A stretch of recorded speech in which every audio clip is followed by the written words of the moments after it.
Randomized. Zoom in here. Okay. This guy.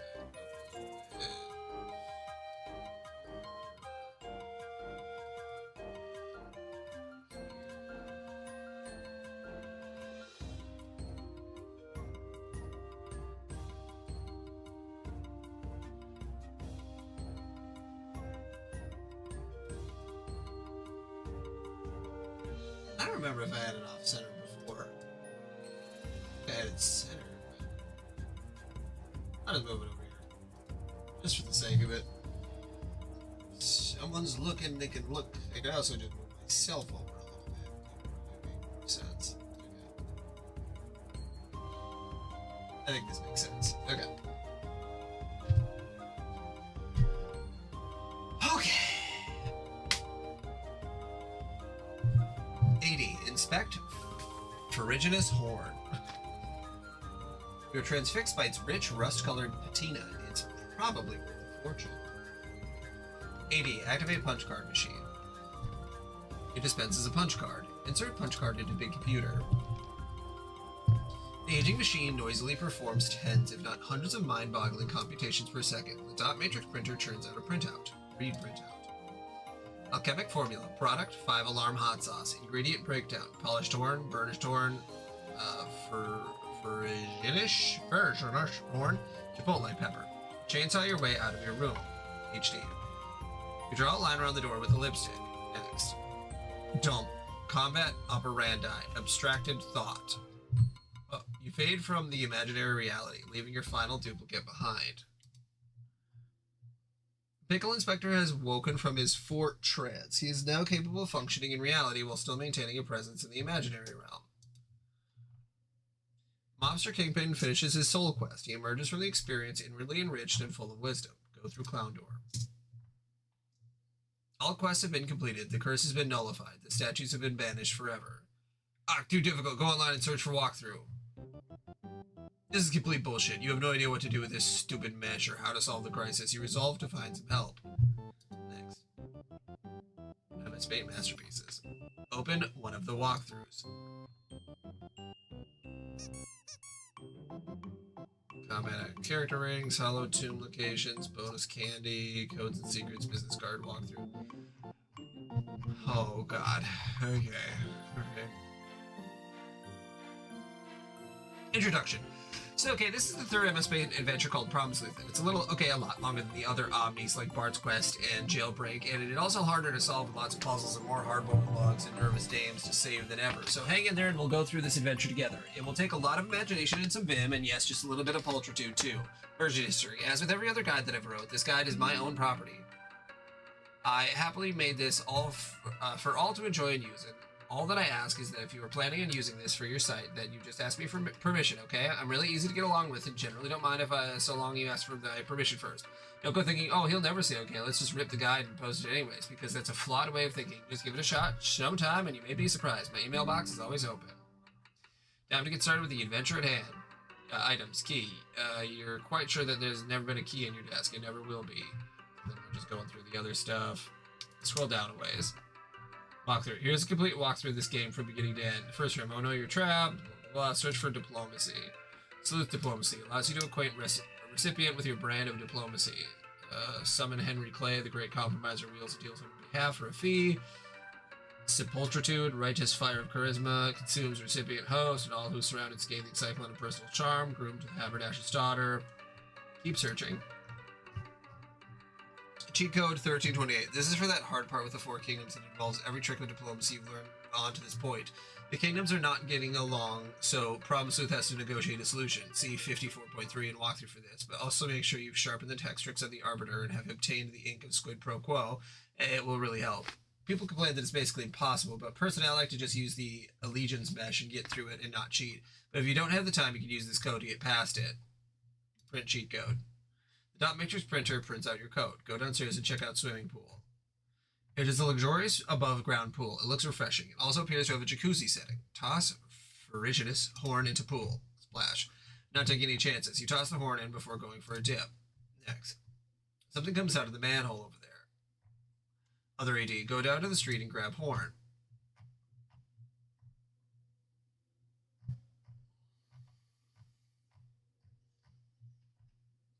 There's so much happening here. You put the Frigginus horn in your inventory. Go back up, then go down to office for other horns.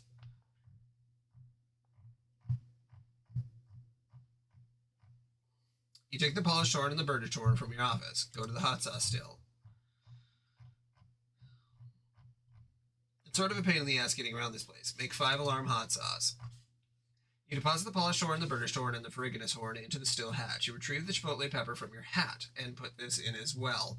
It'll be a little while before it is ready. Go through mirror to look for NB. You turn the key and enter the portal. The small A stick follows you through. The candy mecha walks out the door for some reason. You're surprised to find yourself as a giant hysterical dame. It caused you to feel slightly more hysterical. Small A stick is now a normal-sized A stick. Activate jacuzzi setting on pool. Bubble, bubble. The pool begins to bubble vigorously. Something appears in the sky above the manhole. Investigate the portal nervously. Retrieve arms from dollhouse. You've already got arms. Shit for brains. Grab brass knuckles. You're quite sure there are no brass knuckles on your desk. That space has clearly been reserved for the Megaton key. Get cheat code from printer. You retrieve the cheat code. Go to control room. There's a big mess in here. It looks like there was a fun puzzle that you would have really enjoyed solving, especially that Sudoku up there. Last year, it has already been solved perfectly. It looks like your candy corn liquored up imaginary self is floating out there. You wonder what he wants. Imaginary PI. Combat apparandi. Temporal replexis simile. You split into 2 pickle inspectors. One of them disappears into the past, the other into the future. You appear in the past and enter the window to find a stick struggling to solve a difficult puzzle. You think you could probably take a crack at it. In particular, that Sudoku is tickling your puzzle bone. Solve the Sudoku. Absolute perfection. What? That's not a Sudoku. Or that's not how you solve a Sudoku. This puzzle is a breeze. In a little while, you solve the rest of the puzzle, blowing yourself up in the process. The physical world can no longer sustain your imaginary body. This is getting kind of confusing. Godhead Pickle Inspector thinks you should just relax and have fun and not worry too much about it, but if you need a refresher on what's actually going on with all these character duplicates and time-bending shenanigans, he offers the scoop. There's still one problem sleuth, who is off in some enchanted land sifting through a political crisis. There's one real pickle inspector, and there were 8 imaginary pickle inspectors, all but 2 of them were killed, and one became GPI. The other one just split into 2, and one of them just went back in time and died. The other one went into the future, possibly to reappear sometime later. This means that there is now one real pickle inspector in the present and one imaginary one in the future. There are 3 A sticks for the following reasons. PS, AD, and PI each have a lady counterpart in accordance with deep-seated mythology that dictates that any man secretly wishes to have sex with a female version of himself, R.E., Alvin and the Chipmunks, Mickey, Minnie, etc. HD is PS's counterpart, NB is PI's, while AD is his own counterpart because he has a very poor imagination, so that's one duplicate AD, the one with the wig helmet. Also, a while ago, AD used a game code to restore an earlier state in the game. That earlier version of AD went through the storefront and out the music box and became small AD. Meanwhile, the present AD went about his business in the present. That makes 3 A sticks, the normal one, the small one with the skull, though now normal-sized, and the girl one, who is not actually a girl. See, how hard was that? Okay, got it. Enter code. Okay, I will be right back. My wife is going to bed.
Okay, there we go.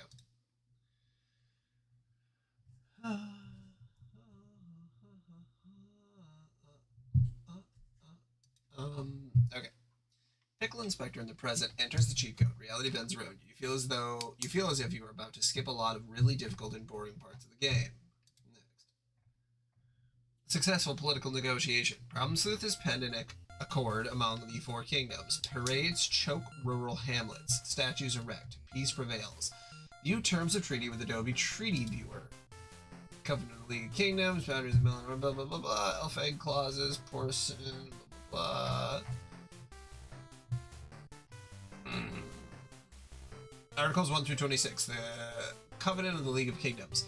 The high contracting parties, in order to promote international cooperation and to achieve international peace and security by the acceptance of obligations not to resort to war, by the prescription of open, just, and honorable relations between kingdoms, by the firm establishment of the understandings of international law as the actual rule of conduct among governments, and by the maintenance of justice and a scrupulous respect for all treaty obligations and the dealings of organized peoples with one another, agree to this Covenant of the League of Kingdoms.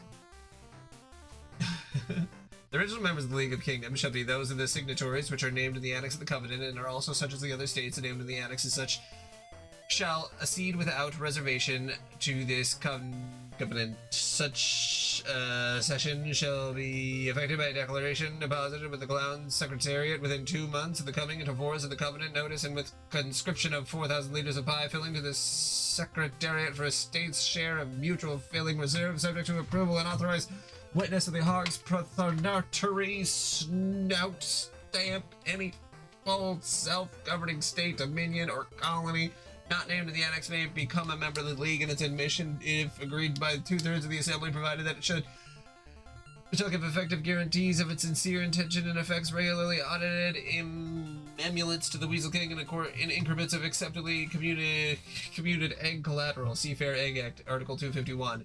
Any member of the League may, after 2 years' notice of its intention to do so, withdraw from the League, provided its international obligation fulfilled at the time of the withdrawal, and its internationality regulated or coordinating delicious responsibly disbanded at the oversight of the Assistant Weasel Actuary. Article 2. The action of the League under the Covenant shall be effected through the instrumentality of an assembly and of a council with a permanent Clown Secretariat. View Articles 248. Yeah, I'm not gonna read all this. Okay, looks good. Present this to the Highness. His Majesty approves. The treaty is ratified by royal decree. All is well. Reap spoils of diplomatic triumph.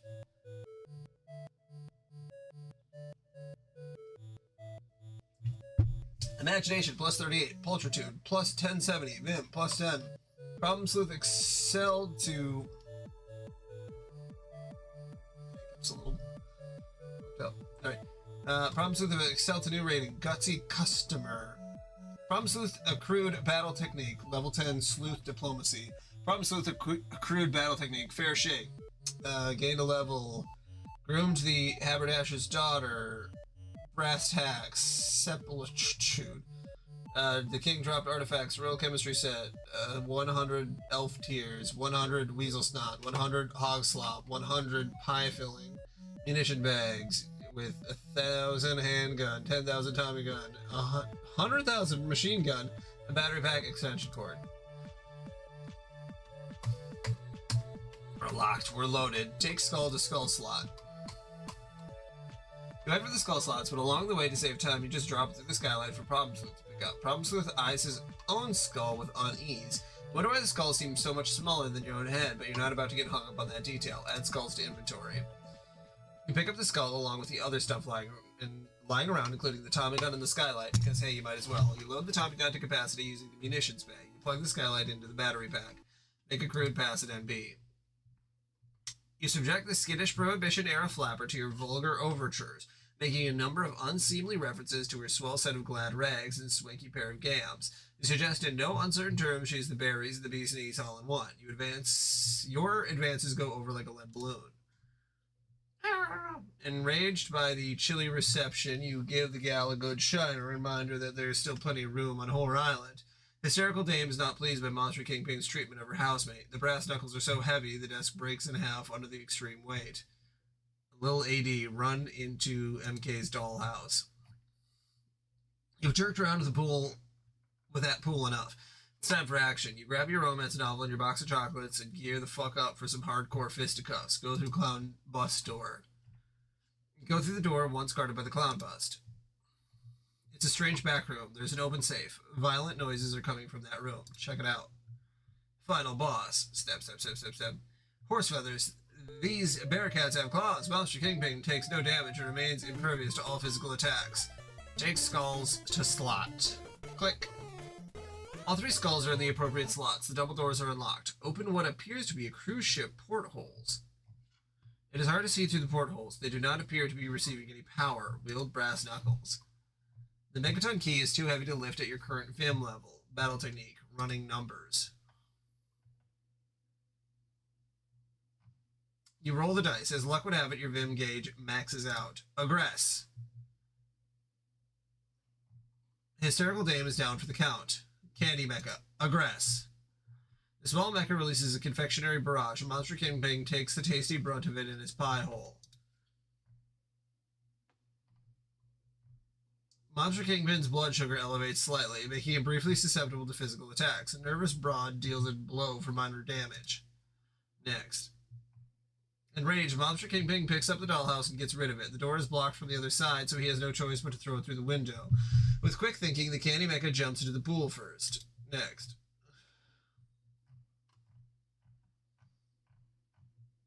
The mecha lands hard on the street, causing major damage to surrounding buildings. The office window is knocked loose to the street below. The skylight window also appears to have loosened from the concrete. The dollhouse tumbles through the sky. It lands on the Candy Mecha. Join battle through a pool portal. You're here for 2 things: to fucking ruin someone's shit and to play a friendly game of make-believe. And you're all out of imagination. Go through double doors. The door is locked behind you permanently. Oh my god, what the fuck? Mob of surly thugs is there to welcome you. Throw dead thugs through door for dramatic entrance. Man, you wish you had thought of that before you went in. That would have been so badass. Swap hats with one of the thugs and sneak by undetected. Ruck Reliquary. Sock. You're predictably detected almost immediately and are socked right in the kisser in a very much non-undetected way. You suffer a loss of 1 vitality carrot from your pluck reliquary. You ask for your hat back. Combat operandi.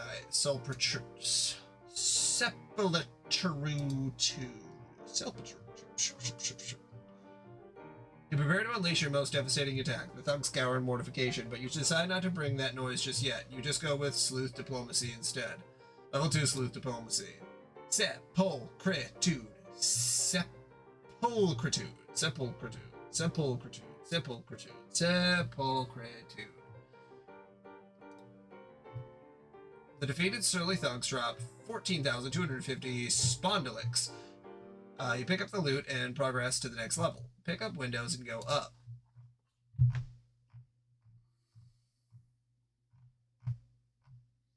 You grab the office window in the skylight and head up to your office window.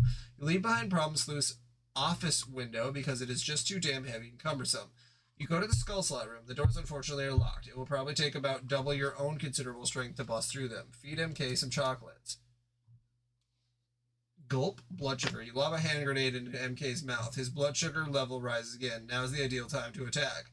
Quick, PI, fire. Blam. Pickle Inspector seizes the opportunity and draws his key. He takes careful aim, but suddenly becomes distracted by that enchanting lady over there. Her beauty is like nothing he's ever imagined. He accidentally shoots Ace Dick. Auto parry. Whap. Ace Dick completes a successful auto parry. He takes the bullet directly in the gut. It is an incredibly painful and debilitating wound. Smack MK with 2x4. You fan MK with juicy pages from your romance novel, dealing moderate damage. The florid tales fills MK's bosom with rhapsodic passions. His emotions level rises. The rising meter drains his imagination, pulchritude, and vim gauges. Problem Sleuth reaches level 2. You're confronted with a nasty pincer formation of thugs and 2 frightening beasts. It appears the supply of malefactors is being persistently replenished from a realm bridge through a sliding glass door. Aggress. The thugs take you to task with an array of bowie truncheons and roustabout gloves. Bonk. You lose a few more vitality carrots. Agitation in the configuration of your pluck reliquary unsettles mysterious forces of communion from afar. Charm break. Hysterical Dame's empathy magpie begins to flap harder. She regains consciousness with an extra spring in her step. She's a few notches closer to maxing out on her charm break meter. Battle technique. Hit the mattress. Your pulchritude stat surges. You'll need it to rally your boys. This is all-out war. Combat operandi. Set in the clouds. A-Stick absorbs the brunt of the outrageous honking, floppy-shoot assault. Several gumption wafers are depleted from your grit kyberum. Rapport. Ostentation drive. The other A-Stick's rapport peacocks begin to squawk in a more shrill manner. Get the hell out of Dodge. It's a little overwhelming in there, and all the commotion was starting to make you feel a bit disconcerted. There's a switch over there on the wall. You give it an askance ogle. Point machine gun through the skylight. Battle technique. Fair shake. You give equal consideration to both sides of the argument. The thugs drop 16,500 spondylux, and the beasts drop 2 cured fiend muttons. You pick up the spondylux and eat the muttons to restore your carrots. 4 thugs approach the sliding glass door. You simply close the door and lock it. The thugs cannot get in. Next time, be sure to throw some corpses in ahead of you. You chuck some thug corpses into level 3 before making your entrance. Man, that was so cold-blooded. The beast thugs and hired muscle are probably thinking twice before fucking with you now. Against the wall is an elegant pair of French doors. Join other AD at double doors. Looks like the still is percolating nicely. You go upstairs to join your doppel ally. Hire the hired muscle onto your side. You levy his asking fee, 15,000 spondylux. He agrees. His brawn is at your disposal. The thugs regrettably discover that what it's like being on the wrong side of some good hard muscle. Bust through doors. Your combined vim is sufficient for the task. Headbutt and impale Mobster King. Whack. He's impervious to attacks again. Got to raise the blood sugar some more. Chuck another grenade already. Auto parry. Mobster Kingpin successfully auto parries. The chocolate ricochets off his massive head. It flies towards a ship porthole. I'll switch until it implodes with distraughtness. The idea is so silly, even you can't take it very seriously. You just flip the switch instead. Green, yellow, red? Yeah.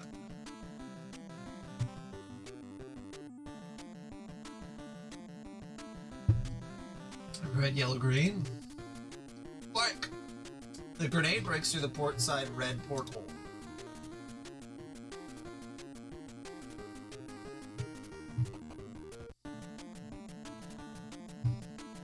Gulp!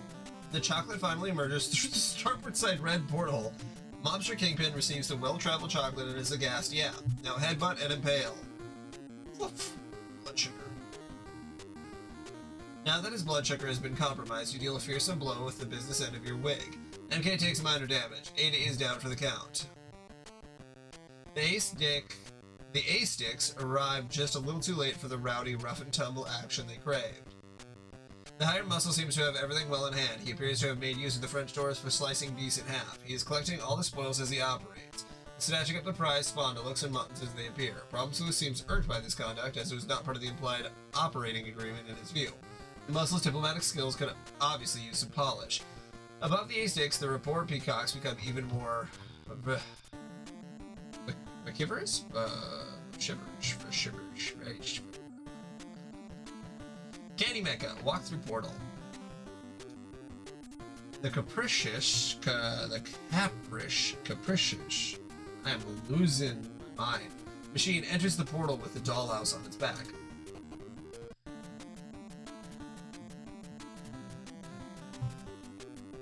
Etc. The infinite number of geometrically downscaled Candy Mechas dump the infinite number of dollhouses on the floor. Candy Mechas leave. Fractal prospectus. Accretion rate, 4.1%. Hazard mark, contain. Very good. Remember, think small. Small like a bee. Avoid 1-1 duplications, which will lead to unwelcome 100% matter accretions, and you'll keep hiving a honky of a time. Dojo Pro tips. Histogram. Etc. The fractal prospectus opens automatically to warn you that a fractaline matter energy accretion has occurred. You appear to be well within the limits of safety at a 4.1% accretion rate. The infinite summation honeybee professor seems pleased and offers a sage pro tip on responsible fractal management. Flee up spiral staircase and ogle whatever awaits you. Oh hell, it's another Stiller bus. You would have to be incredibly strong to move it out of the way. Diplomatically, ask a muscle to become permanent teammate. Despite his blunt tactics, you think the muscle could have long-term value to the team. He issues a volley of curmudgeonly epithets. His character does not appear to have any depth or lasting appeal. Mount motorcycles. Fuck yes, this is one rude hog squad. Foes quake at the rumbling of your steel horses. P.S. This time, throw chunks of beast in ahead of you. You advance to the next level. The beast chunks were sort of heavy, so you could only throw one in ahead of you. You think it was still pretty cold-blooded and imitating, though. Standing in your path is Argus the Undead, Morthal Dryax, and his Bone Guard mount. He is flanked by 2 hired muscles. Against the wall is a beautiful and piously decorated stained glass window. Dual motorcycle attack. The cycles take us out the muscles. The defeated muscles drop 2 savory brute steaks and 31,000 spondylus. Candy Megas, don't show pro tips. Very well, be that way, asshole.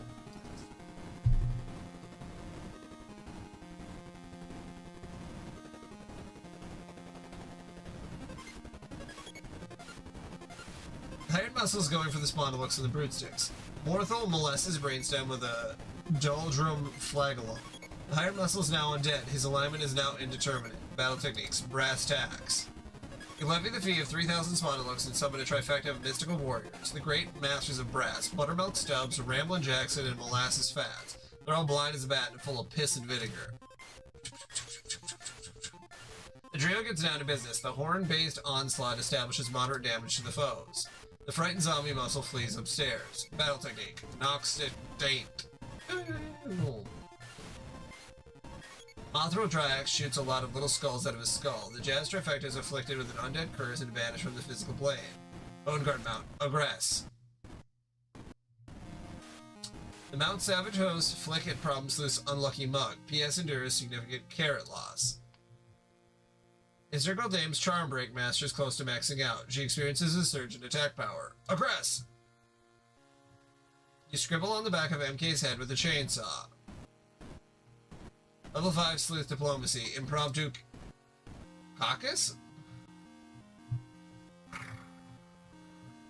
Your allies weigh in on the matter.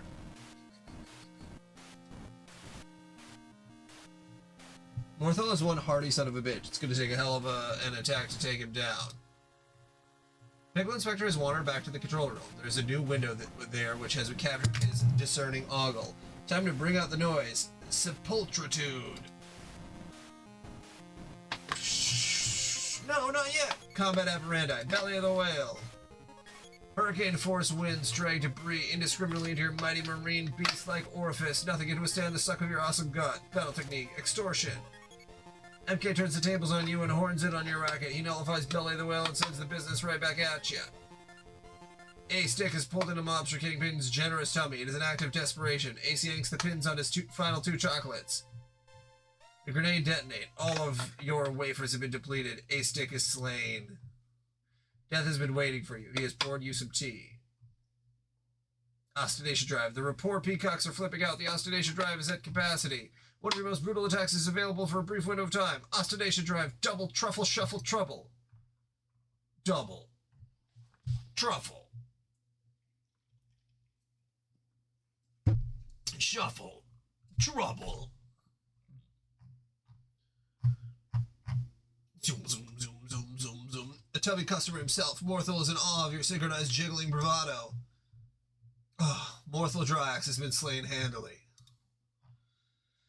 Ace's sugary martyrdom in MK's gut has spiked his blood sugar to a near critical level. It is an ideal time for dealing major damage. Drop window through other window. The recently muted infinite summation honeybee professor does not appear pleased with where this is going. Throw teacup at death. You're so pissed to death you throw your tea in disgust, but you catch a whiff of it and it smells way too good to throw. What is that? Darjeeling? God, it's delicious. You throw the saucer instead. Put honeybee professor through the window first. The professor's irate with your harebrained lack of discretion. You still can't hear his warnings, though. Startled, you drop the window into itself, knocking the bee out. Fractal Prospect is 99.9%. Oh, the window appears to be stuck in itself, not into a strange multi-dimensional wreath. The accretion rate is at a dangerous level, but the degree of fractaline matter replication is in check due to the self-knotting structure. If any pressure was applied to the windows, it would likely force a critical reaction. This is to be avoided. Exhaling in relief, you accidentally hit a button on the control panel. Oh boy.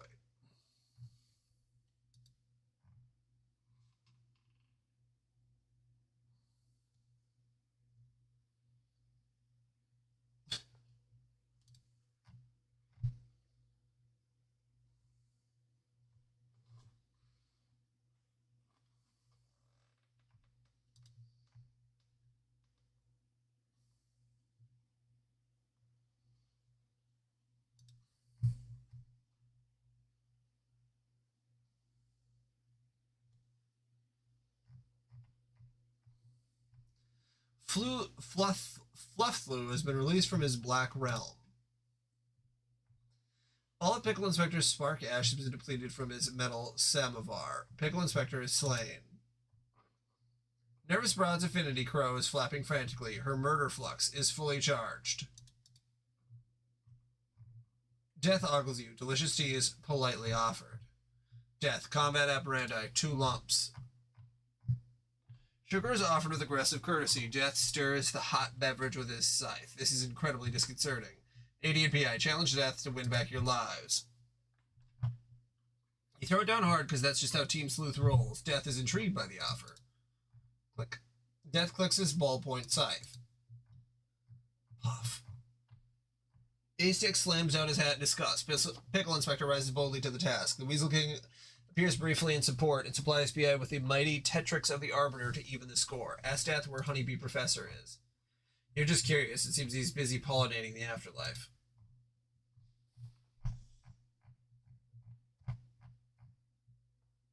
Oh.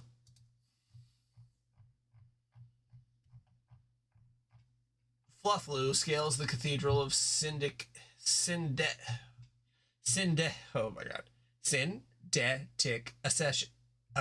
Ascension. Repugnant languor flagella bust through the stained glass window. Collect loot and go up. The windows are too small. Flufflu poses no threat. You calmly collect the brute stake in the 19,000 spondylux and proceed to the next level. Murder flux, nervous breakdown. Your nerves are shot and you can't take it anymore. You console yourself with your teddy bear. You console everyone down with you if you have to. Step. MK takes serious damage. HD takes moderate collateral damage. The exertion has activated one of NB's more advanced nerve techs. Level 8, Case of the Vapors. MK pushes her out the window. It's going to be a long fall. Communal forces cause your clemency owl to hoot more empathetically. Your parliament uproar meter creeps up. Ascend to the hopefully final level. Well, okay, level 5 is sort of an odd number, but I guess this could be the last level. A horrific beast and his entourage of lesser beasts block the path. It appears the zombie muscles already kickstarted the melee. Farther into the room is a Death Star window. Fondly regard, crustacean. You're just not listening, are you? For the love of GPIs. Pultritude! No! Battle technique. Profane adulteration. Muscle gets the jump on Dick. Violation ensues. One of the aces is now undead. He joins the muscle in his rapacious picnicking. Battle technique. Summon Henry Clay. This is getting way out of hand. There is far too much discord in the political atmosphere. It is time, Levy, Mr. Clay's ASCII fee and invoke the oratory skills of the great compromiser himself. Battle technique. Pacify. Next. Nar, Henry Clay, well, I'm a huge fan. Could you ratify some treaties for me? Nar. Henry? Nar. Henry, okay, not cool. Just get out. Ooh, not by Kate Beaton. The narrative continues through a delightfully charming Kate Beaton style comic.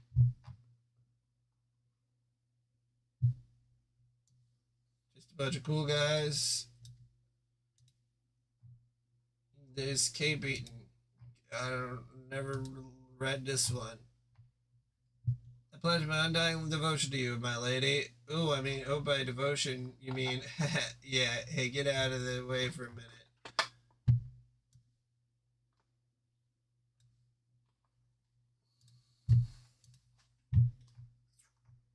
The beast and the zombie muscle have all been slain by the rampaging Kentucky senator. Advance further into level. Flufflu explodes through the Death Star window. An embarrassment of moist, frisky flagella riot about the room. Battle technique. Level 2 torso flail. You become a torso flailing machine and start whipping Monster Chum like it's going out of style. The red meat nearly energizes Flufflu, making his moist flagella all the friskier. Fondle. The tickling tendrils probe curiously for every nook and cranny they can find. It is beyond embarrassing. Shamed, Aztec leaves the battlefield and goes back downstairs. You're feeling flashback effect gets shamed that even your hardiest truffle shuffle wouldn't shake off.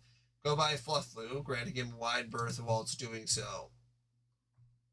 You slide past the gruesome foe, utilizing a maneuver made famous by an early 90s rap star. Pick up shard of glass and put it in your inventory. Aw, hell no. The wall behind you is infested with ethnic diversity and good cheer. Level 77, disquieting leer. Tune. Flufflu treats you to a fearsome ogle of necrotizing fury. It is deflected off your shard of glass and hits the mural behind you. Oh. The treacherous mob emerges from the artwork with a spring in their undead shuffle. You're normally an advocate of diversity and strong sense of community, but this is one cultural rainbow you wish you wish would just go fuck off. Cultural rainbow, combat apparandi, mob rule. The Netherworldly Town Committee teaches you the hard way that racial harmony is everyone's business. The Speckled Wench, community outreach. Plap. Grosswish dishes sick civic service with her hag palm. Oh, the humanity. Your charm break meter is max. You prepare for your ultimate attack, Kiss of Death, but you can't pull the trigger yet. Gotta get his blood sugar up first. Zombie 80, advance. It's the most hideous thing you've ever seen. A great edifice of stone made manifest, the unholy triumvirate itself, Stiller, Wilson, Snoo. The dreaded Bowen Stilson dog. There's no way in hell anyone's going to move that thing. Thugs, aggress. Auto parry. A zombie stick successfully auto parries about 1,000 rounds through his soft, rotting frame. Level 10 sleuth diplomacy. Ceasefire.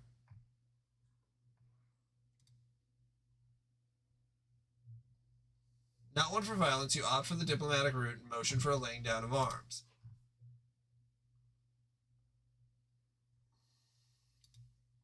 Skatoon. Flunch. Fresh. Choke. Oh, gunshot to the head.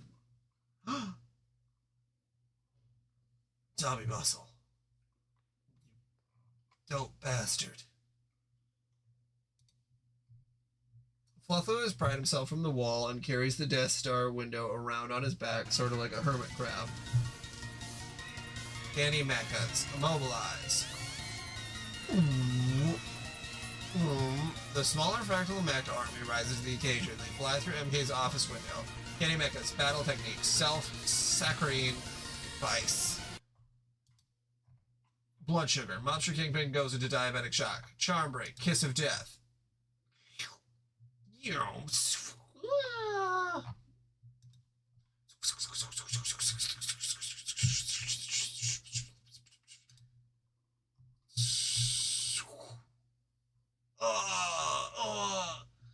Continuity gaff. What's that doll I was doing there again? Way to go, champ! Monster Kingpin has been slain.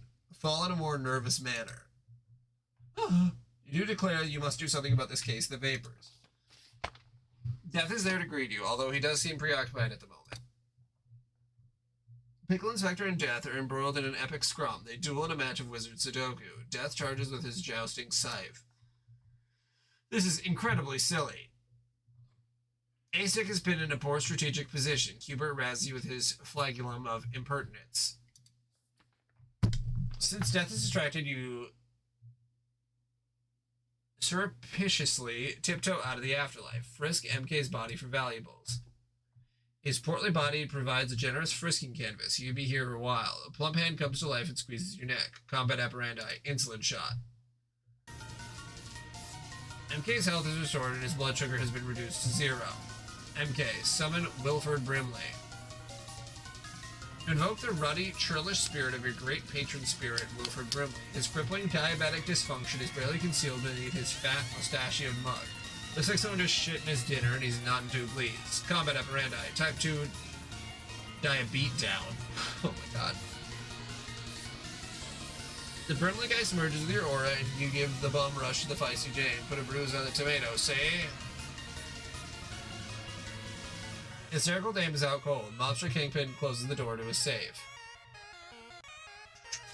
Parliament uproar. Your Clemency Owl is hooting up a storm. Your Parliament uproar is cranked, briefly unlocking one of your most lethal attacks. Trusty knives. Fluff loose flagella. Looks like they just got a little moister.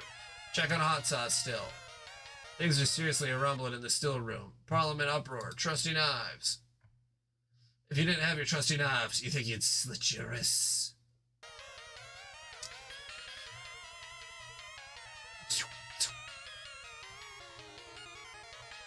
Shrink. Right in the eyeball. More. Right in the other eyeball. The other side. Oh, the meat cleavers. Oh, the humanity. Target the blog. Don't forget your witty one-liner. Sleuth roll.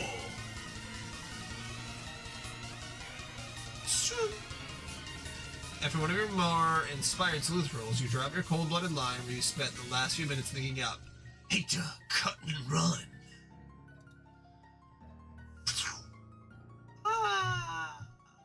Sleuth has been slain.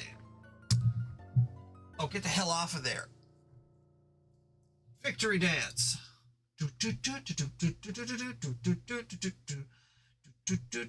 Problems with gained a level. 103, 16. Problems with excel to his new rating. Canny Gumshoe. Level 25, Sleuth Diplomacy. Level 9, Unconditional Surrender. Problems with gained a level. Lot of Ultra 2. Suitor to the Soda Jacks. Joe. Confidant. Armastrux. Candy Corn. Vampire. Battle technique. Hooched up bootlegger. A savvy mug like you is sure to stash his hard-earned cabbage in gin mills and rum running. You're never without supply. You imbibe a great volume of sugar-free candy liquor. Your imagination soars. Build for it on a desk. You are halted in your tracks by the side of the repellent Bowen Stilson dog. It looks like this is the end of the road. Oh, we got an explosion. Rumble. Boom! Going straight up. Okay, let's see. The blast travels up the dumbwaiter shaft.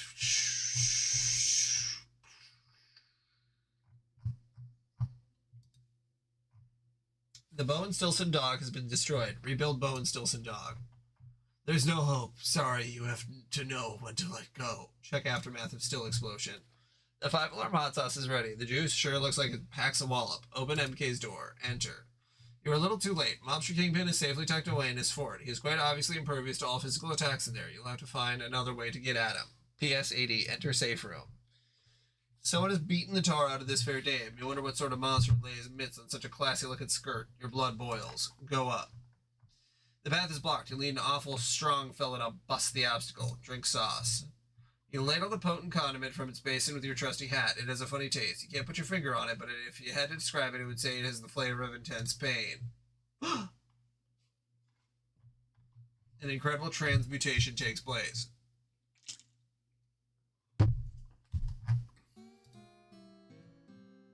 Look at that Vim. A-Stick becomes Fiesta A-Stick. Your Vim reaches its full potential. Descent to demonhood. You cannot descend into the sky because the universe is not upside down. On his way back up, Fiesta A-Stick converts the stained glass window to test his awesome strength. Descend to demonhood. Get bust out of there. Andale, andale, arriba, arriba. You put your normal hat back on because you think this silly ethnic shit is probably going to get really old really fast. You lose the poncho too. You send your bratwurst-fingered fist bustward, obliterating it. It was full of candy, sort of like a piñata. Your sleuth comrades instinctively dive for the treats. The ethnic connotation rears its ugly head and makes you a little hot under the collar. MK continues to dissect and in the upside-down manner. Advance. You're engaged... You're enraged to find a Wilson bust blocking your path this time. There's a Captain Sexton on the floor over there. It appears to be missing its telescope. Whale on Wilson bust. It's full of more candy. Mostly fun-sized Snickers and 3 Musketeers bars. Also a couple of coveted salted melons. Advance. These are the stairs to the deck. Fiesta Ace pushes on the trapdoor. There's some resistance from above. Something's blocking it. Probably nothing your ripped pair of sauceroided guns can't handle. Cutscene.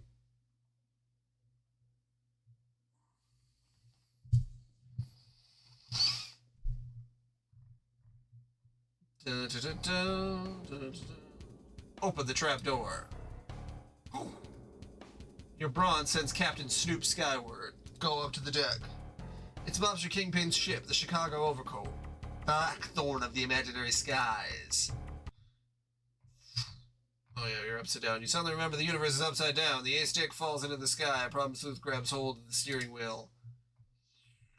Oh great, here comes MK descending his ass off like a motherfucker. You gotta think of a way to right this ship fast. Climb the steering wheel. Swoop. With an adept motion, you swoop right, wrong side up to face the wheel. A strange light emanates from the wheel. Oh. The navigation viewfinder activates. Turn wheel, capsizing the boat upright. It does not have the intended effect, but the consequence is roughly the same. Instead of righting the ship, you capsize the whole universe. Zombie and Fiesta Ace fall back to the deck. Admiral Sleuth decides to call this the A-stick because he thinks it sounds clever. He also thinks he should be referred to as Admiral Sleuth, if only for a little while. Captain Sleuth falls back down and crushes one of the propulsion fans. MK is now technically ascending from the carried-over momentum of his previous descent. Demonhood is imminent. Land already. Ogle, you would nervously land already, but future Pickle Inspector appears and intercepts you. You wonder why. Who's this tall, brawny fella? Pause. Unpause. MK's indecent ascension is nearly complete. Oh my god.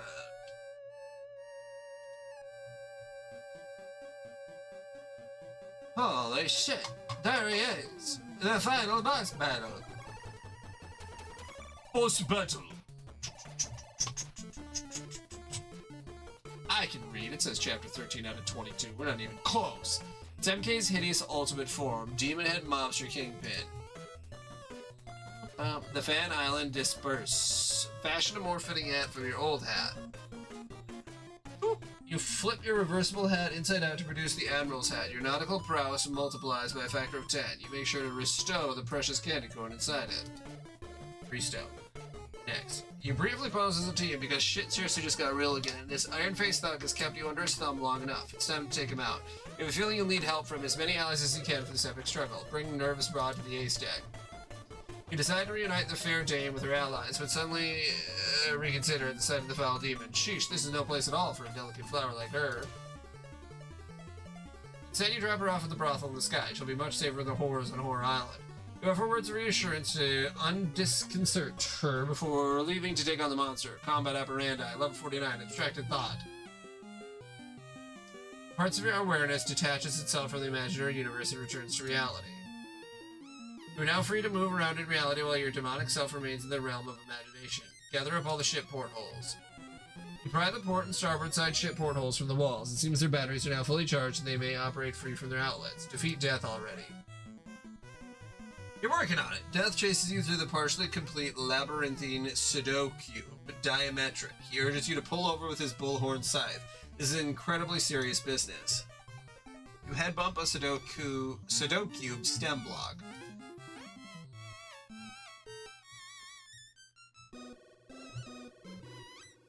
Establish superiority by punching nearest Qbert and snout. Plot. The Qberts are enamored of your rowdy, no-nonsense brand of ruffianism. Your superiority has been clearly established. Q Hearts appears to be especially smitten. Go back to A-stack. You sense your allies are in need. Fire warning shots off the port bow. The bullets are deflected. There's no way you'll be able to inflict damage through that metal mask, let alone through his natural defenses at low blood sugar levels. For that matter, it looks like you won't even be able to feed him candy. Auto parry.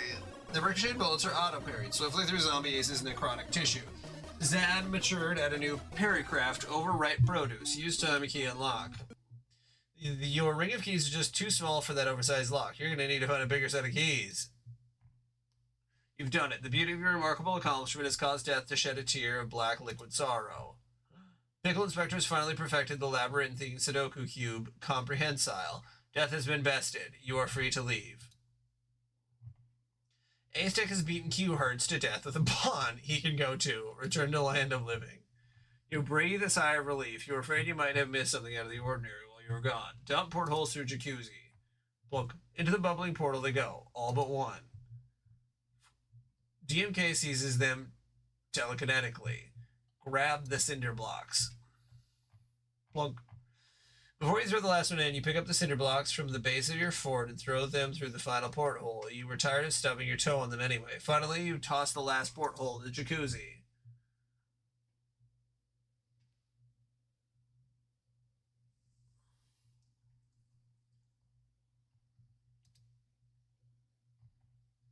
There's suddenly a lot of traffic being conducted through these lights. The three enlarged cinder blocks cycle through the enlarged portholes, providing your demonic form with even more defense. MK ducks back into the safety of his fort. Craft seaworthy hats for your allies. You fit your mates with appropriately nautical headwear. Corsair Dick and Skipper Inspector seem quite pleased with the look, but seriously, we could keep referring to them all with their standard shorthand, PS80 and PI, because really this is going to be confusing if we start getting too literal. Conjure Candy Armor. Two could play at the defense game. Admiral Sleuth dons the peppermint mithril coat. Corsair Dick dons the Jolly Rancher full plate. Skipper Inspector dons the studded fruit leather. Zombie and Fiesta Stick don't have to have cool armor though because they're a couple of weirdos. Quick Post is a team again. This shit seems pretty real. Like, didn't we just do this? Nonetheless, FPI cajoles a group photo out of the party dressed to the nines and swanky new duds. Aggress.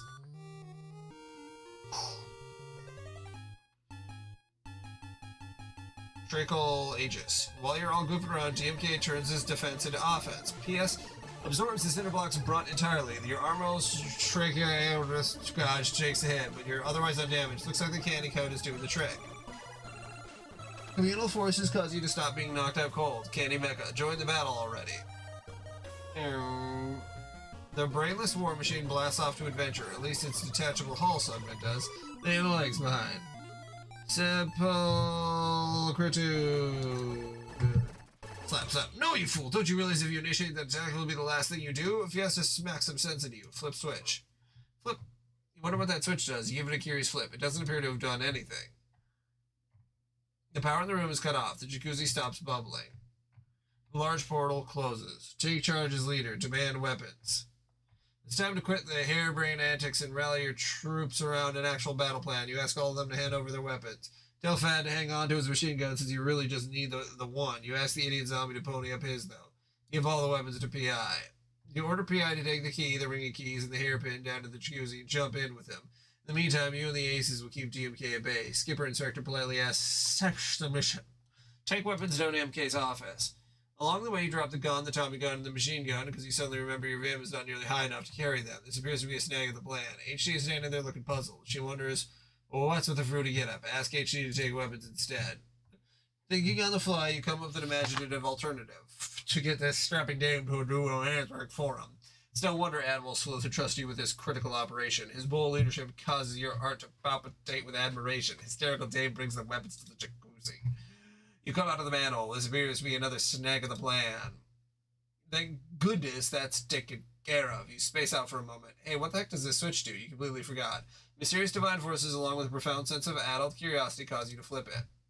The big portal's active again, rendering the manhole useless. HD is now trapped on the street. The mysterious divine forces continue to inform your adult impulses. There's something you feel a strong urge to go get. Walk to nearest intersection. Considering there's not much traffic, the lights above seem awfully busy. Become homoerotically interested in returning to your fan. The magnetism you feel towards your trusty fan is as powerful as it is inexplicable. More divine forces compel you to bring the fan somewhere else. Dump the fan through the jacuzzi. You're not sure why you're doing this, but it feels important. You offer a few fond parting words to your breathing device and drop it in the bubbling vat. MK is sort of weirding you out from in there. Return to battle. On the way back, you spot a lovely sombrero. Some careless fellow has left it here on the floor. You imagine the chap must be heartbroken about it. What a shame. You put it in your inventory. In this room, you spy Captain Sexton's telescope. You ogle the curious navigation apparatus for a moment. Retrieve Snoop Bus, for it is too important to be lost. It is drifting far out of reach. I'm sorry, you have to know when it is time to say goodbye. Throw weapons into the lights.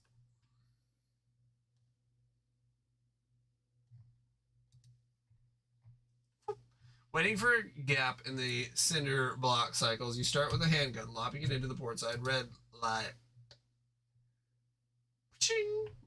The key emerges from the starboard side green porthole, unlocking one of the locks. Throw a Tommy gun. You lob the Tommy gun into the starboard side yellow light. It emerges from the port side red porthole. Throw a machine gun. Finally, lob the machine gun through the port side green light. And pachinko! The hairpin emerges from the starboard side yellow porthole, unlocking the final lock. Now you can see this ugly mug. Oh my god, you ugly son of a bitch. Pick up Captain Sexton. You pick up the sniper rifle. It is a powerful weapon capable of transforming anyone with a keen ogle into a deathbringer from afar. Unfortunately, it is practically useless without its telescope. Below, the candy maker's legs scramble around like a chicken whose head decapitated itself and flew into the sky to fight a demonic mob boss. Zombie truffle shuffle. Shuffle shuffle. You make your Swiss cheese brain self-useful and turn your ordinary lead-footed zombie shuffle into a zombie truffle shuffle. Or is it that you turn your ordinary truffle shuffle into a zombie truffle shuffle? Either way, this attack proves to be absolutely pointless. Candy make a fire into DMK's mouths. Silver Monster shuts his various traps. You'll have to catch him off guard if you want to get that blood sugar up. That fat and AD. Triple truffle shuffle. Triple truffle shuffle. Alright, well, you missed with the candy, thus making him still impervious to attacks, but I guess he didn't notice that. You strike your poses, readying yourself for the ultimate coup de blabber straight vector. Suckle flagon. Comb rave. But wait, it looks like you can't just execute your ultimate attack yet anyway. You will need to collect enough pang nectar to process into the amount of jocose honey needed to fill your suckle flagon before you can max out your comb rave meter. God, it's almost like you've never played this game before. Fiesta A slams down his hat in frustration. Pickle Inspector politely suggests a replacement hat. Poof. Thorn coddle. Trickle ages. Targeting Corsair Dick, DMK spiky barbs molest every pocket of his portly carriage in a humiliating manner. You wish all your friends weren't around to see this. Your triacle ages takes a hit. A vulgar glimes, blah, blah, blah, blah. Hold on, I'm gonna be right back. I think I need to take out my makeup and take out my contacts. I gotta switch to my glasses. I'll be back in a minute.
Okay.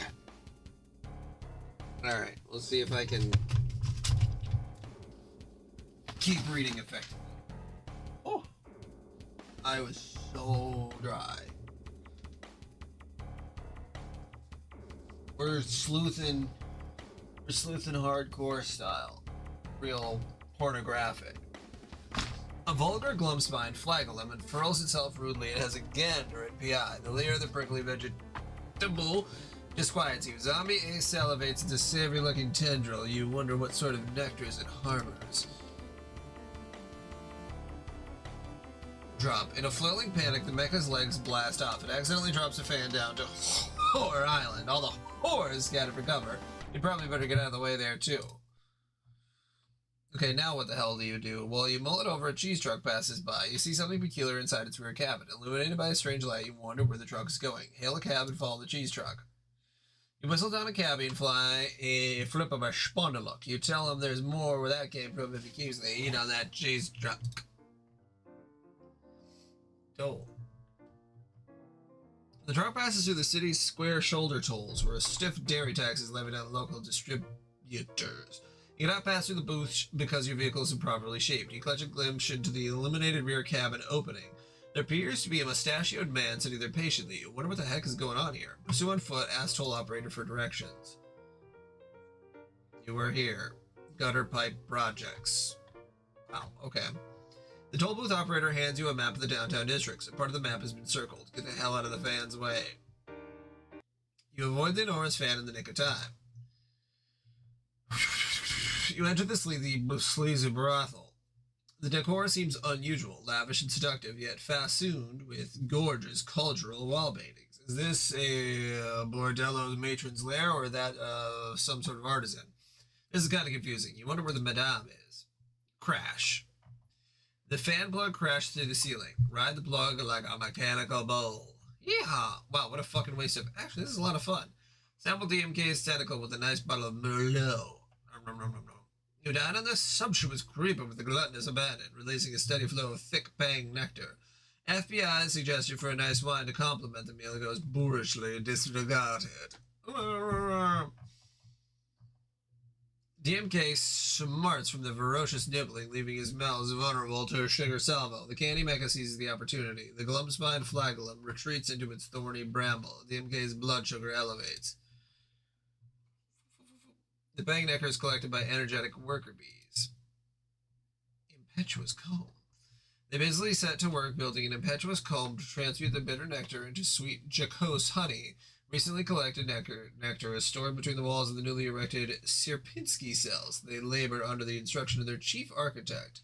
Plug fan into enormous outlet. You're not sure if there's an enormous outlet around here, and anyway, you can't even lift the enormous plug. It's too heavy for a delicate flower like you, toots. Equip the corset. You don the aspect corset. You feel so womanly now. You can hardly breathe. On an unrelated note, the thing sure is tight. Also, your feet suddenly feel wet for reasons completely unfathomable to you. It appears to harbor inscrutable mystical properties. Add stripper container to inventory. You equip the stripper. Go through eye door. Private booths. In this room, 3 curtain doors of varying shapes await. This is where the performers enter, whatever the heck that means. Pursue cheese truck to gutter pipe projects. The cheese truck has eluded you, but you follow the map to the gutter pipe projects, which is a few blocks away. Unmute Professor B. He's been silent long enough. We got scale valve, aspect valve. It's about time, friend. Once we've completed building your impetuous comb, all of its jocose honey is ripened and as sweet as can be. This is where the fun begins. 8765-4321. We then bring it to the Tecton hive to dispense the honey. We will place the comb in the slot available, depending on its size. The next comb we build after that will be a notch bigger. Each time you put a comb in the hive, the honey will fill your suckle receptacle, and you will get to use a comb rave, a very powerful attack. The bigger the comb, the richer the honey, and the more devastating the rave. As long as you keep providing the nectar, we'll keep building bigger and bigger combs until the 8th comb is complete. That will be one honey of a rave. I'm a bee! Lazy Susan of Endowment. When tapping the Tecton hive, all you have to do is rotate the Lazy Susan of Endowment to choose which suckle receptacle the honey will drop into. The corresponding character is then able to perform his or her comb rave. Each character has a unique rave and a different one for each power level, so choose wisely, climb ladder, and look into pipe. Curiosity gets the best of you, so decide you must sleuth the contraption. You poke your fair features into the pipe, it is damp and dark, and there is the dissonant sound of a whirring mechanical device. You slip and fall in, enter far right room. This doesn't sound like a good idea to you, since you are improperly shaped. It's probably impossible, or at least highly inappropriate. Take off all your clothes and enter far left room. You consider stripping before you enter, but there are no murals around to apply the stripper to. You decide to forget it and just enter the tall private booth. There's a tall window in the booth. On the other side is your spectator, a man with a highbrow. He seems to have been waiting here patiently for a while. There does not appear to be any glass in the window. On the other side, a coin-operated meter ticks down. The highbrow is likely supplied with a spundle look or two for his viewing pleasure. There's a lovely mural on the wall beside you. Hey, it's a dog. I love dogs. Bump-a-doo. So she fell in. The gutter pipe projects you through the motion picture projector, which is currently showing a burlesque flapper act in an empty theater. However, the lens is focused such that the image projects very small on the screen. It needs to be adjusted, and the patrons would get an eye full of all those smooth alabaster gams. Mute B again. Mute. Do not ask me about muting pro tips. Blood sugar. It looks like DMK's blood sugar is gradually decreasing through some sort of diabolical regenerative ability. Son of a bitch. Aggress. You clearly have no time to lose. You order Team Sleuth to stop mincing around with bees and wine and shit and get busy aggressing his thorny ass. Except you realize you don't actually have any weapons. You use them all to unlock the armor, and all PI has is this stupid, useless sextant. This is sort of embarrassing. DMK is not wasting any more time either. He's powering up for a major assault. Combat operandi. Cinder Blockalypse.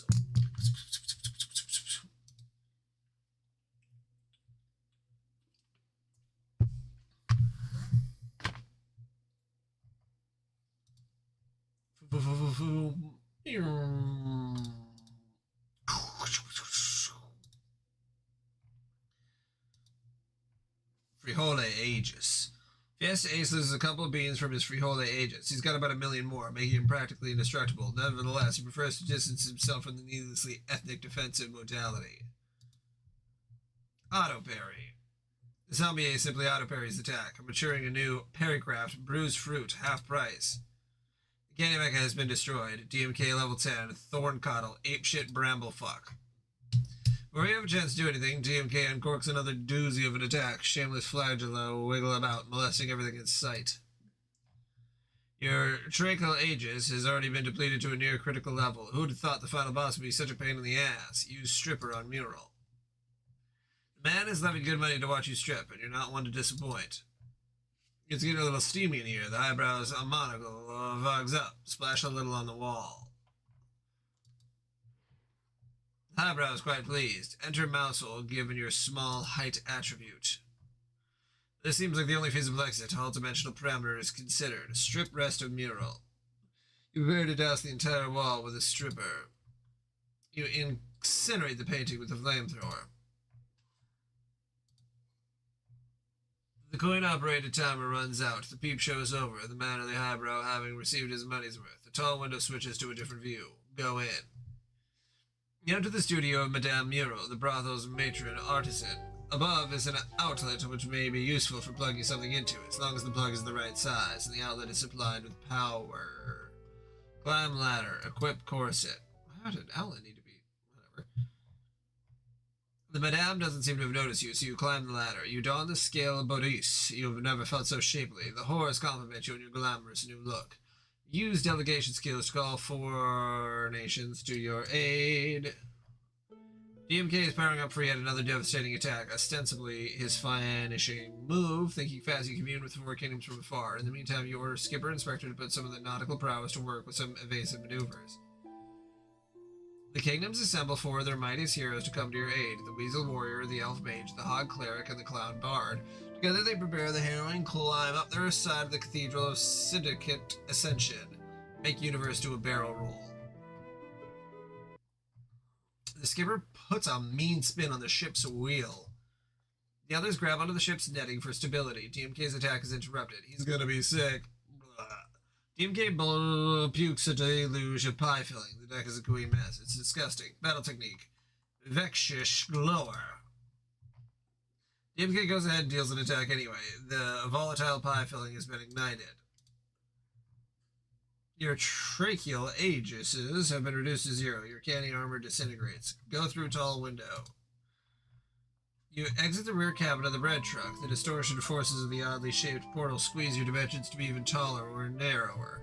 This simply won't do. You've already self-conscious about your gangly frame. Loosen drawstrings and corset. You slacken the strings in the aspect corset, which was way too tight anyway. Your aspect ratio shortens and winds back to normalcy. Okay, nothing to do out here. Go back in. You re-enter the tall window. Your aspect has been altered again, this time in reverse. Thank horrors for compliment. It seems the horrors have fled in fright. Madame Miro flicks you through the scale of Boris.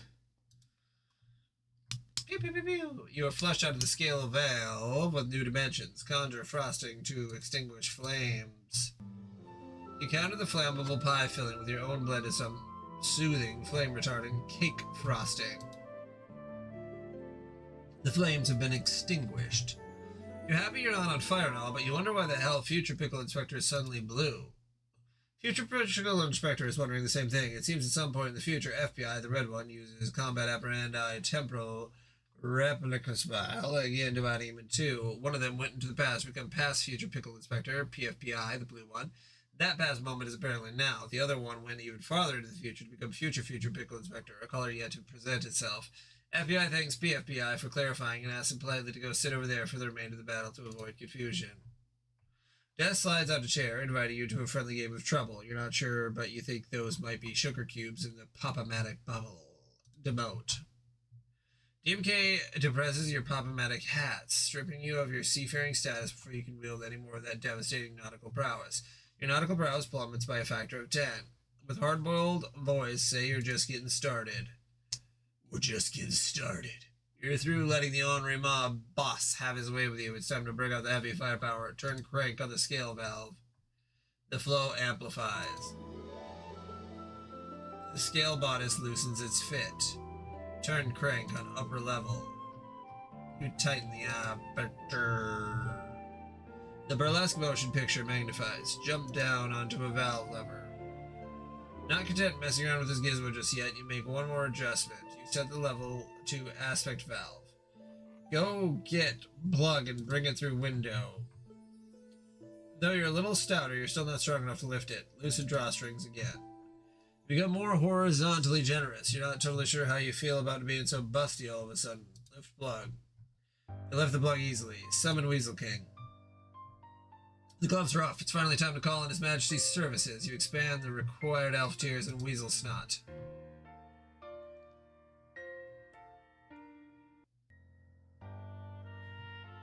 Hi, Weasel King.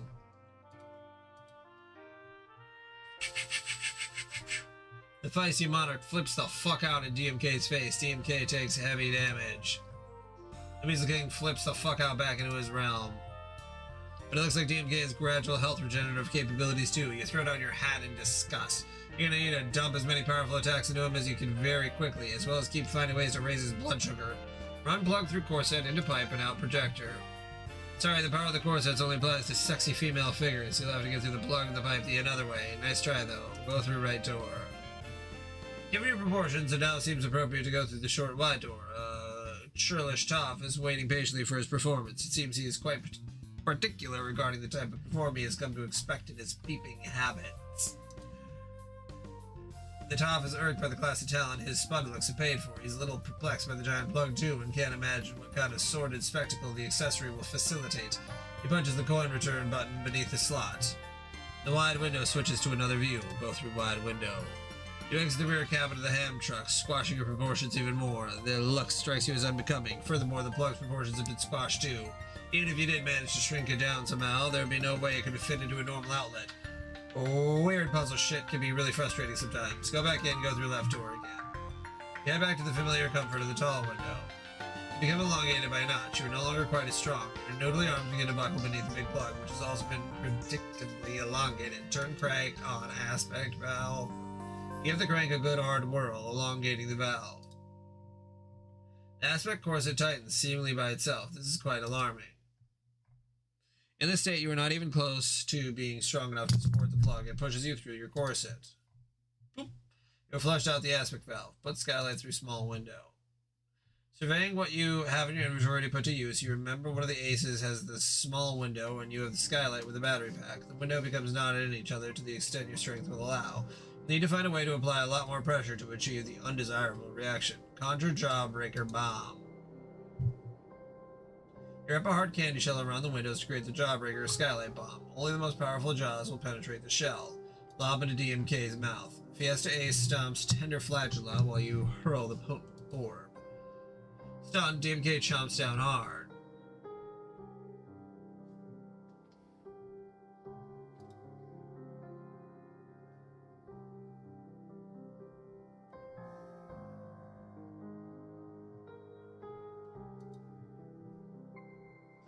DMK's blood sugar skyrockets while taking insane damage all in one shot.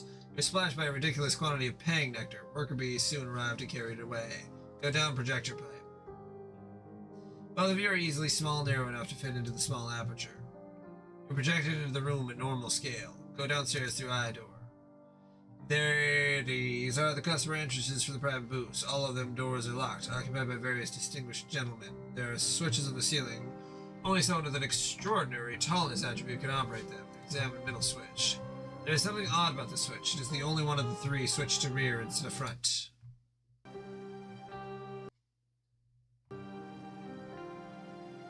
Meanwhile, in the middle booth, a dapper Swain enjoys the view from his window. The road rushes away from him, producing the very convincing illusion that he's riding in the back of some sort of vehicle. He's having the time of his life. Flip switch. You flip it to front. The Swain's view is switched to a small, dark interior filled with crates of what appear to be cheese. At the end of the cabin is a small door marked driver's hatch. The Swain finds this development most unwelcome. Insert coins into coin slot. Growing impatient, the Swain levies a few copper sponicles to pay for a better show. The view in the window switches. He sits back and waits for his entertainment to begin. Go back and put on your corset. Your work in there is clearly done, so you leave. You put on your aspect corset and you nudge your proportions back down to normal. Enter MM's studio. The Madame is enraged to see you have returned. She thinks as long as you're so intent on being here, she might as well put you to work. She equips you with a scale bonus, shoves you through the lobby door, and locks it behind you. It's high time you get some mileage out of these gams and earn your keeper out of your doll face. Gambit Schema, Candy Corn Vampire. Spooky Gambit Aethers envelop you. You feel the powerful transformation taking place. But wait.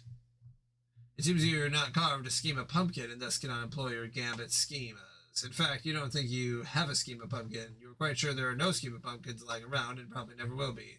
Check progress on Tecton Hive. Looks like the bees have collected enough Pang Nectar to complete an impetuous comb rich with dripping jocose honey.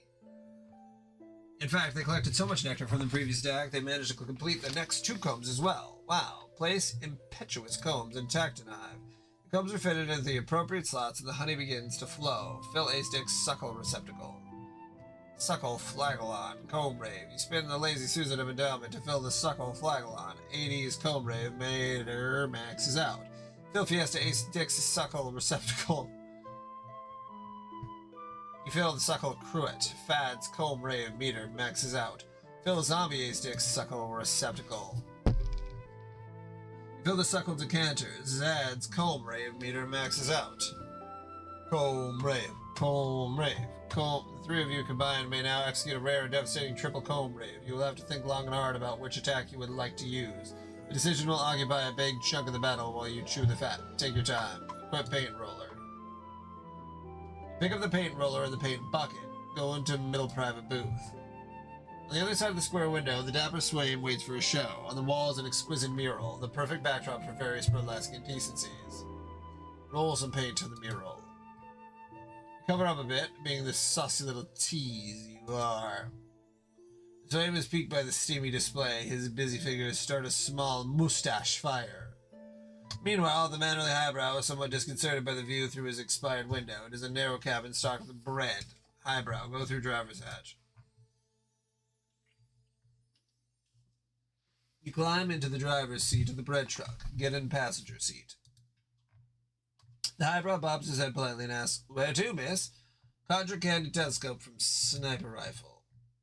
It looks delicious, but is completely non-functional. Despite your most concentrated ogle, you can't see through it at all. What a useless piece of shit. Throw it away. You toss it overboard. Bolt.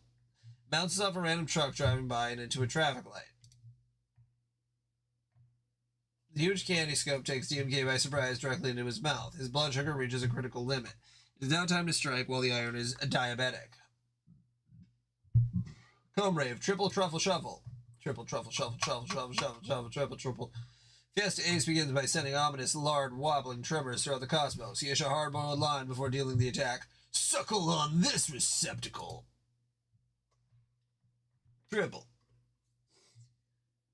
Truffle. Shuffle.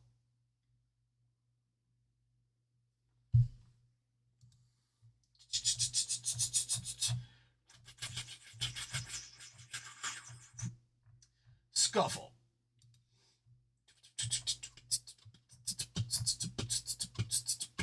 Beat down. It's a beat down. Beat him down, but beat down. Beat him down with the truffle shuffle. The triple truffle shuffle is a beat down. God damn it. DMK down. The blubbering onslaught has easily wiped out the remainder of DMK's health meter. The critically wounded boss descends. DMK's nether regional vulnerable blooms, briefly exposing his weak spot. Sepultritude? 1,000 voices from afar seem to ring in your mind. They chime in unison, the name of your ultimate attack. Yes, now seems like the perfect time for... Nope, you're still jumping the gun. In spite of your penchant for self-destruction, you still just don't have the offensive gravitas for that attack. You'll need a level 8 impetuous comb filled before you rain that awful shitstorm down on everyone. Didn't I mention? I'm almost positive I did. No scope, DMK's weak spot with sniper rifle. You just don't have the right angle on the vulnerable from the deck. Besides, the meager bullets from the sniper rifle probably wouldn't do much damage to such a hardy foe. The key to making the weapon useful must be the telescope. You just don't see any alternative. Swap pads with DMK. The idea is just utterly ridiculous on its face. Nevertheless, while everyone else is distracted with doing things that actually make sense, A-Stick seizes the opportunity. All you can really manage to do is climb on top of the stunned DMK's hat and look foolish. Throw crates at DMK.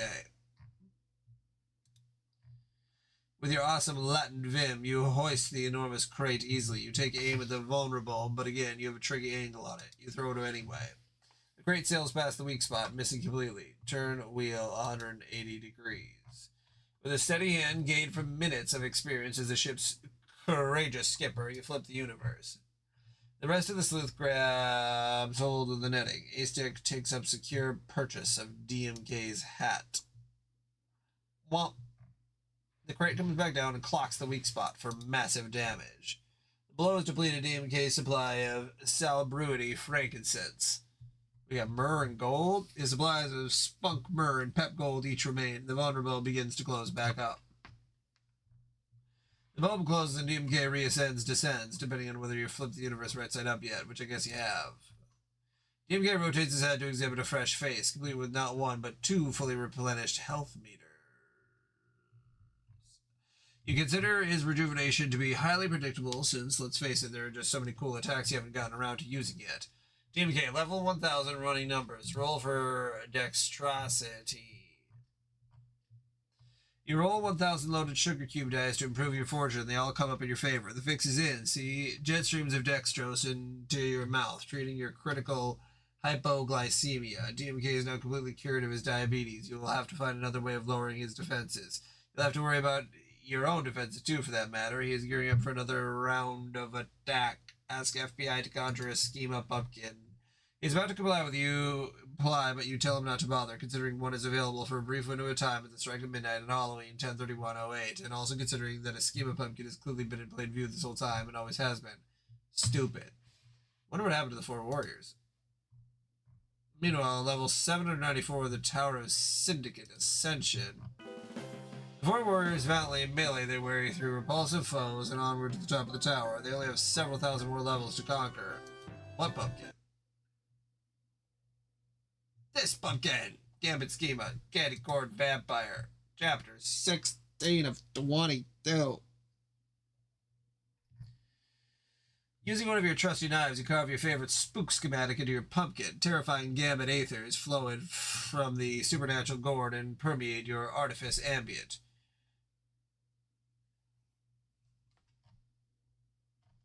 Oh, where did I see this? What pumpkin? Oh, this fucking pumpkin. Oh, fuck. There we go. Terrifying gambit, and you undergo an incredible transformation. The spook schematic for the candy corn vampire is complete.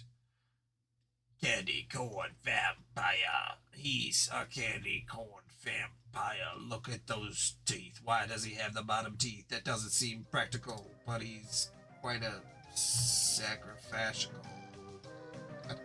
Battle schematic. Artifice ambient. Ripeness flicker. Gambit schema. Tootsie Roll Frankenstein.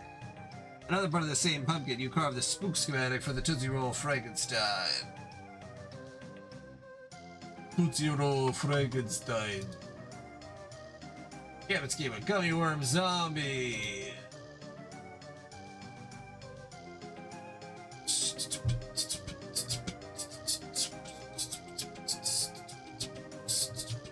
Ask Highbrow to drive to gutter pipe projects.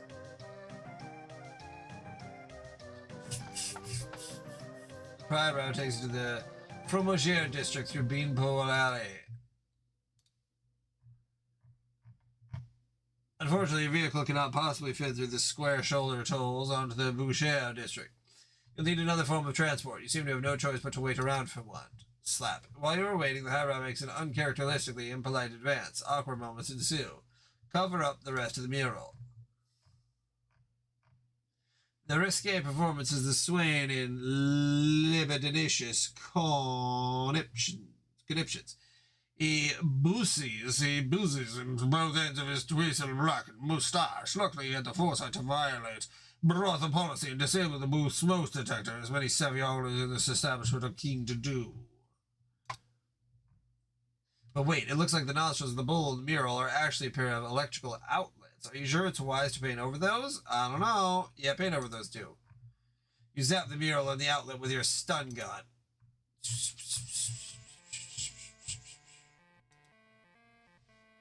The outlets are fried. The Windows coin-op device shorts out. Pose as a team, because shit is more real than ever. You copy and paste your previous pose into a new document in a lazy yet hard-boiled manner and rapidly animate the background colors. You're quite sure this shit has never been this real and probably never will be again. Fiesta A-Stick thinks this Halloween costume stuff is some seriously ridiculous bullshit. He decides to go downstairs and mess up MK's fort. He's not sure why no one ever thought to do that. Still trapped on top of DMK's hat, A-Stick feels left out of this cool gambit schema action. He doesn't care how real shit just got. This is some complete and total bullshit. Death shows up with the game of life. The irony of it is lost upon your stout imagination. He says nothing fancy, no dueling for souls or anything. You know, just to pass the time, if you're down with that. Meanwhile, past future Pickle Inspector continues to operate the Pop-O-Matic bubble, still attempting to get the sugar cubes to roll in his favor. Level 20 Thorncoddle, Snugglebar, Bricklepoke. DMK lets loose a writhing bewilderment of ill-mannered flagella. Auto-parry. PS takes advantage of his heightened vampire speed. You can't coddle what you can't catch. The slow members of your party are less fortunate. Flicker. Your flicker attributes wane only slightly, though, on account of your respectively monstrous constitutions. All three of your ripeness attributes decrement by the same degree, as your schema pumpkin gradually becomes a little less fresh with each passing minute. When either of these two attributes reaches 0, your gambit schema upgrade will expire. Fondly regard crenellation. It's quite exquisite. You fondly regard it for hours. Summon Mo. You call for the blistering white-hot fury. That is Mo. Michael Furman.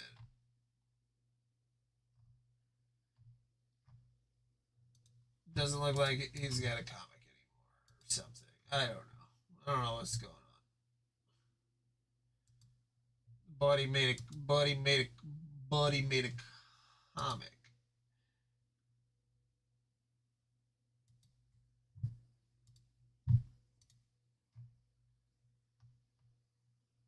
Unsummon Mo.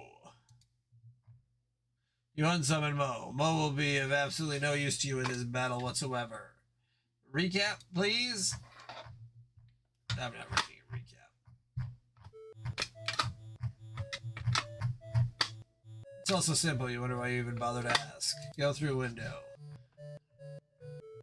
You exit the rear cabin of the cheese truck, which is parked somewhere in the Boucher district. Go through window. You enter the rear cabin of the cheese truck and go through the driver's hatch. Hysterical dame joins you. Where to, my good lady? To the Fromagère district. You back through the square shoulder tolls in reverse. It appears the driver for another local goods distributor is waiting for you. Loosen corset, load plug in a cheese truck. You're going to need a stouter build to lift the plug. The highbrow is about to invite you to a box social, but is somewhat derailed by your transformation. The flustered highbrow loses purchase of his monocle.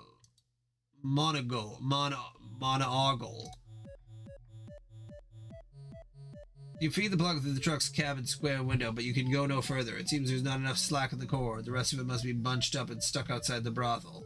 Drive back to the Boucher district. You tell the swain to step on it. The cord is dragged further, creating additional slack.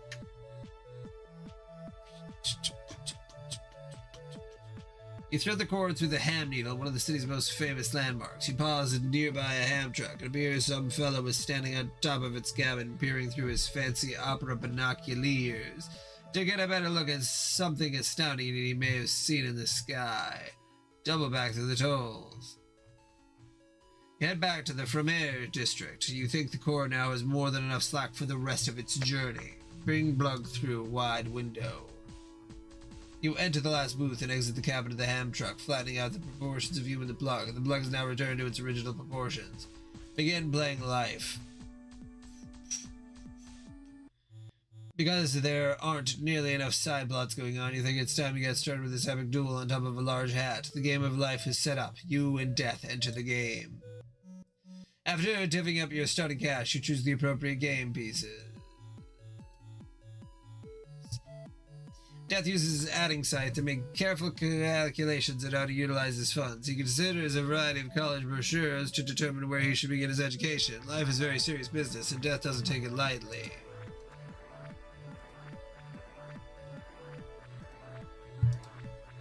Acenet grabs Death's cash and runs. You and Death fit into the peg slots of your game pieces. Death is in hot pursuit, taking shots at you with the anti-tank rocket sight. This is extremely silly, but is also incredibly serious business. Ride MK's fort like a mechanical bull. Oh shit. The four heroes ascend to battle DMK. The gallant heroes are locked in an epic combat with a vile demon lout. Golok Muirpit, Prince of the Candy Bean Warlocks. They've reached level 33,333 of the tower, which means they're halfway to the top. Almost there. Combat Apparandi, Cloud Storm.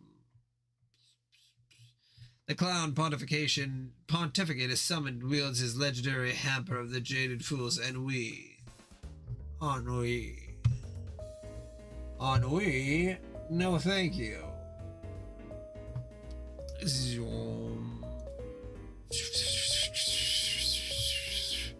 Inside of your tremendous vampire speed, you simply cannot avoid the savage folly of floppy shoes. All these flicker attributes have been dampened. Ripeness depletes steadily regardless. Clean the mess up. Zombie Ace takes care of all the torsos. He takes time to savor the sumptuous clown meat. What the fuck is this?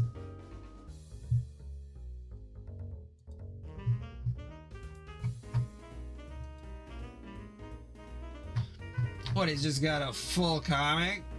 Did I just unlock that, or was that always there? Hurry to read.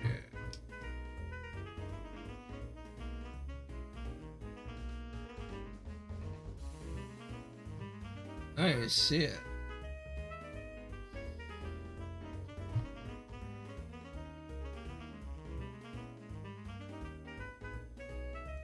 I have no idea. Oh, there it is. It's in. Okay. It's in old comics. That makes sense. We'll see.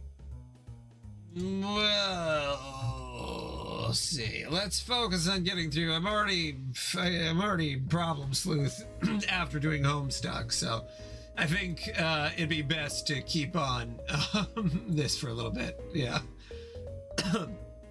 Zombie Ace takes care of all the torsos. Cheat in game of trouble. After about 7 hours of horsing around with the loathsome Pop-O-Matic bubble, you are no longer closer to landing a favorable roll with these stupid sugar cubes. Look around and make absolutely certain death to stay away from the table. You advance one of your pegs by 1 slot. You are overwhelmed by feelings of guilt. You mature a new guilt text, shame of 1,000 bedwetting children. You put the piece back. Take money to racetrack. Bet on ponies. You make a few sharp turns to ditch death. You head straight for the tracks, ready to pony up the dough and put yourself on easy street for life. You speed through an intersection and run over a pedestrian. You cradle her in your arms. She is slipping away from you. You beseech GPI for mercy, pleading that he spared this beautiful woman from such a cruel fate. A voice nearby reminds you that you are pleading with the wrong entity. You desperately bargain with death, challenging him to any game you can think of. The fair damsel's life. Clue, Connect 4, Uno, Battleship, Sudoku. Well, okay, not Sudoku. But how about snakes and ladders? That's fun. Or what about Hungry Hungry Hippos? God, you love Hungry Hungry Hippos. Death vanishes from the game. He has either been moved by your plea or has more important business to attend to elsewhere. The woman's life is spared. You are so happy. Punch woman in snout to establish superiority. Your superiority has been clearly established. Some bystanders admire your manly initiative. Aztec Mary is your wife first. DMK's emotional level rises due to the poignant tear-jerking moment taking place on top of his hat. In his emotional state, he is vulnerable to physical attacks. Combat operandi, armistice. You open the required units of hog slot pie filling in a single elf tier to invoke the mysterious command. You summon death from his macabre realm, or wherever the hell he was when you called him away. You strike a diplomatic bargain with death and receive a boon. You have acquired Death Sice. Aggress.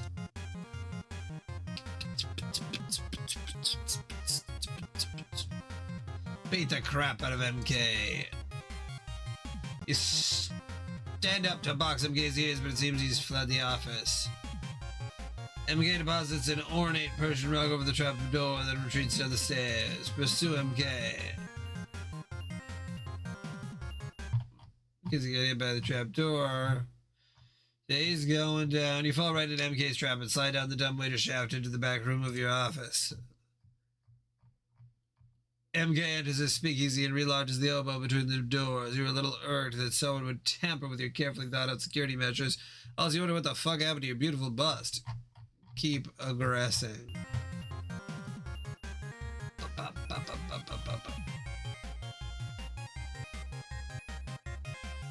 Rocket launcher Sleuth. Bowen Slither. Busted is still a room like Kool-Aid Man. Boom. Oh yeah. You feel the most unwelcome rumbling beneath your feet. Break down door using awesome Latin strength. Snap. You easily snap the thin, brittle instrument in half. You wonder what sort of moron thought it would serve as an effective obstruction in the first place. Crash. The little bit commotion proves to be the oboe that broke the camel's back. The floor caves in beneath you. While Fiesta Ace examines the hole, you sneak up the stairs. You push him into the hole. Exit speakeasy. Do something useful. Attack or something. I'm sorry, but Godhead Pickle Inspector can only fondly regard his creation. The illusionary world of form is not yet to be interfered with. But the divine dance within is to be revered highly through his omniscient ogle. Smack, smack, smack, smack, smack, smack. Oh, cripes. In this form, DMK regenerates very quickly. Your attacks are having a hard time keeping up with his restorative ability. Aggress faster. Scythe.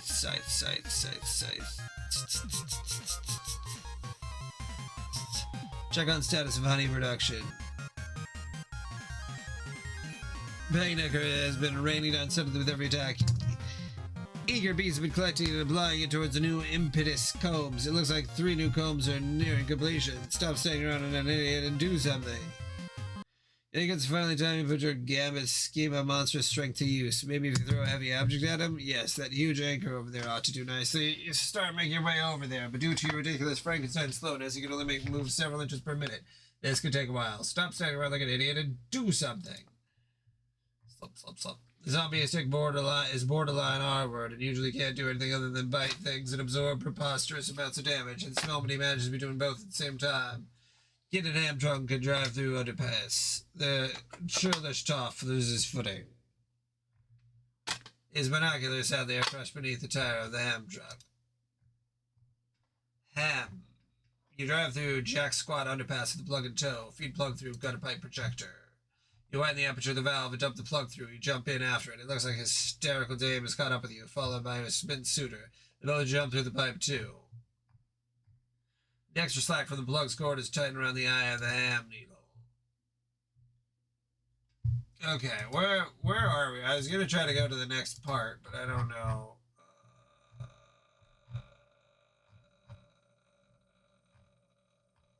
Let's see. Does this show it?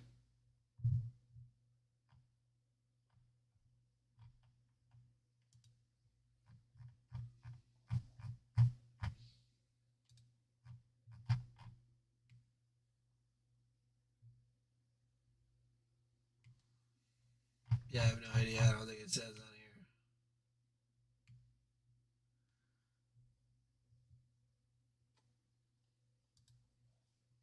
Next, the plug is projected at high velocity in the moving picture screen, now at a reasonable scale. NB, HD, and the Swain are all projected as well. Listen, scale bodice. Whoa! A big lady, sleazy brothel. You loosen the drawstrings in your bodice to normalize your scale, but you overdo it a little. The Swain gets an ungentlemanly eye, followed with his personal gawkular lens. His itchy twizzle finger begins to twitch. Mobster Kingman has exited the speakeasy, which apparently was the back room of a legitimate establishment operating as a front for his bootlegging outfit. There are just enough quality wares for purchase to be convincing to any nosy flatfoot doffing his cap in your direction. Exit legitimate establishment. Horns, keys, and melons. You exit the shop to the south side of Horror Island. This is where all the playboys and tomcats dressed to the nines in the swankiest rags for a midnight hootenanny. The back door to the brothel's nearby. It's the entrance of choice for any discreet gentleman. From this vantage, you can see the famous clock tower of Cartesian alignment.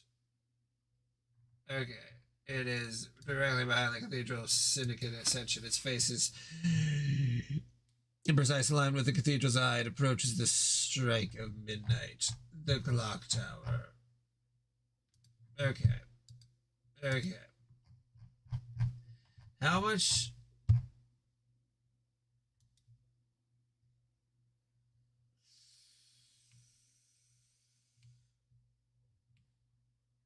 Let's see this.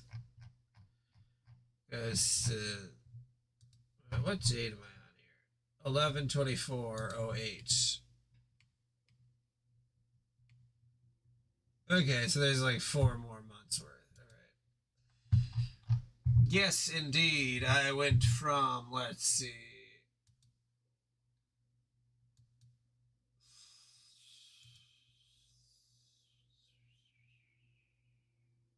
I started on 588.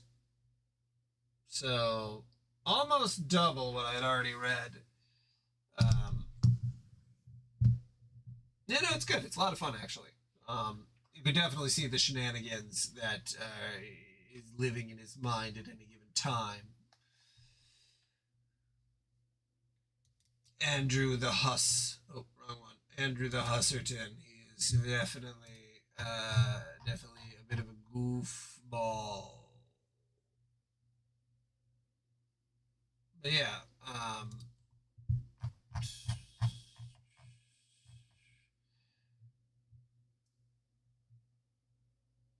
oh yeah, 1674. That's what I was looking for. It says right on there. 1674 pages. So there is about the same amount left to read.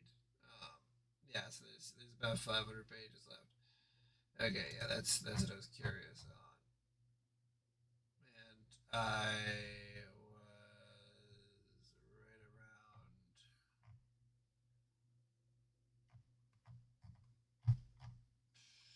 chapter 18. Okay.